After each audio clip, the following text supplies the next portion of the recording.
भावानं सकाळी सकाळी जरा दुधाची पिशवी आणायला गेलतो. म्हणलो ती घेऊन येऊया. मग म्हणलो 60 दिशेनं रूमवर जाऊया. दुसरं आता काय करायचं.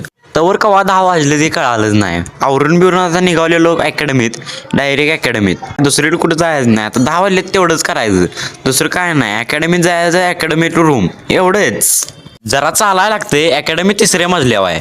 अकॅडमीत गेलो तवर सगळी बसलेली दंगा करीत. आता काय अभ्यास नाही म्हणल्यावर आता सगळी तशीच आहेत. तवर म्हणलो जरा जागेवर बसून घेऊया. तवर अवद्या म्हणला की माझं घड्याळ तुझ्या रूमवर राहिलंय, असा विषय झाला. परत आता म्हणलो आता जाऊया फापलं रूमवर गेलो. रूमवर 10 नंतर कोण नसते, सगळ्या रूम रिकाम्याच असतात. मग म्हणलो पॅन्ट देणं ठेवलेलं ते घड्याळ घेतलं आणि अवद्याला म्हणलो दार लावून घे व्यवस्थित. दार लावला आणि निघालेलो. अवध्याचं घड्याळ मीच घातलं आणि गेलो अकॅडमीत आले. बघा परत्या आपला मित्र. रूमवर आलो तवर यांची भांडणं लागलेली म्हणजे अशी चेष्टेत भांडणं. तवर सगळेजण नाचायला लागलीत गाणी लावून. काय करायचं सांगा. मग म्हणलो नाचू द्यात, आता सुट्टी नाही. तवर अवध्यानं सोम्याचा फोन घेऊन ही कॉम्पिटिशन लावलेली. मग आता मी गेलतो भूत यायला, सुट्टी नाही. भावानं भेटू पुढल्या व्लॉगमध्ये.